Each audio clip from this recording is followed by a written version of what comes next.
ఇది బోడనికుంట village, mandal Kodakandla, district Janagama. మేము అంటే కొత్తగా వేస్తున్నాము మిర్చి నారు. అయితే హైట్ చినుకులప్పటి నుండి దున్నుకుంటూ వస్తున్నాం. వర్షం పడ్డప్పుడు దాని తర్వాత దాని నాగలతోటి అంటే ఎడ్లున్నాయి మాకు, ఎడ్లతోనే ఇక ఇరువాలు ఇస్తా.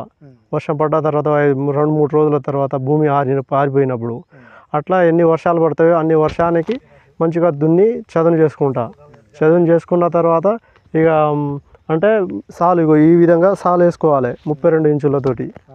అంటే మనం పత్తి వేసే గుర్ర ఉంటుంది కదా, దాంతో వేసుకోవాలి. సాలు తీసి ఇక సాలు ఎట్లా తీయాలంటే వర్షపు నీళ్ళు అనేది ఉండకుండా వర్షం వచ్చినప్పుడు ఆ నీళ్ళు అనేది కిందికి జారిపోవాలి. ఆ విధంగా భూమి చూసి లెవెల్ చూసి చేసుకోవాలి. అయితే నీళ్ళు అనేది నిల్వ ఉండకుండా కిందికి పోతుంది. అంటే కింది వర్రెల మళ్ళీ డౌన్లో పోతుంది. పోయినప్పుడు మనకు చెట్లు అనేది చనిపోకుండా ఉంటాయి. 32 ఇంచు అంటే ఫీటున్నర అంటే 2 ఫీటున్నర 2 ఫీట్లు ఉంటే ఏమవుతుందంటే మొత్తం గడ్డి వస్తుంది. అందుకనే ఇక ఫీటున్నర అంతే వేస్తున్నా. ఎందుకంటే కొంచెం ఏపుగా పెరుగుతుంది. చెట్టు ఆనుకుంటేనే కొంచెం ఎక్కువ మిర్చి కాస్తుంది.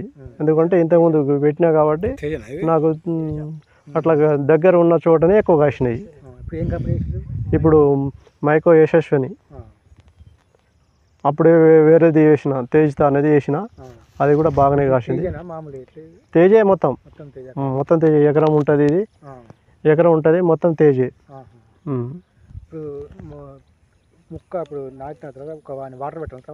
ఇప్పుడు వర్షం పడుతుంది కదా, వర్షం పడ్డప్పుడు వాటర్ అవసరం లేదు. వర్షం పడని ఎడల మనము నీళ్ళు పెట్టాలి. ఇప్పుడు వర్షం పడ్డది ఇవాళ వర్షం పడ్డది కాబట్టి ఇప్పుడు ఈ సాయంత్రం వరకు కూడా పెట్టుకుంటున్నాం అన్నట్టు. ఏం కాదు, ఇక రేపు పొద్దున ఎండ కొట్టినా ఏం కాదు వాటికి. ఇప్పుడు పదన ఉన్నది దీంట్లో, ఏం కాదు అన్నట్టు. ఎట్లాగో నైట్ వర్షం వస్తుంది, 4 చినుకులు పడ్డా ఆ మొక్క అనేది చనిపోకుండా ఉంటుంది. అట్లా నారు అంటే దాని ఇక అంటే 10 రోజులకు వేయాలి. అంటే ఎగురు వచ్చే విధంగా వేయాలి. దాన్ని గమనిస్తూ ఉండాలన్నట్టు. చిన్నపిల్లలను సాధినట్టు సాదుకోవాలి.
ఇప్పుడు ఒక ఎకరానికి 10,000 మొక్కలు దాకా పడతాయి. 10,000 మొక్కలు పడతాయి. ఇప్పుడు ఒక ప్యాకెట్లో మినిమం 1,500 మొక్కలు ఉంటాయి, అంటే గింజలు ఉంటాయి. అంటే నేను కౌంట్ చేసిన 10,000 అంటే 4 గుంటలకు ఒక ప్యాకెట్ 10 గ్రాములు ఉంటుంది కదా, అట్లా పడుతుంది.